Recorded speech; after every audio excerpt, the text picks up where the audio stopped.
بیٹے کے تشدد سے معروف پاکستانی گلوکار ہلاک۔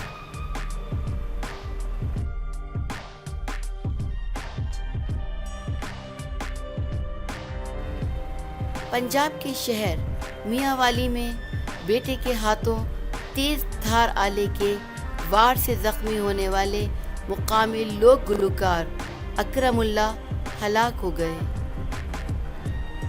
ایکسپریس نیوز کے مطابق 8 روز قبل گلوکار اکرم اللہ کو گھریلو جھگڑے کے باعث بیٹے نے قینچی مار کر شدید زخمی کر دیا تھا، جس کے باعث اکرم اللہ کے سینے، گردن اور سر میں زخم آئے اور انہیں فوراً ہسپتال منتقل کیا گیا۔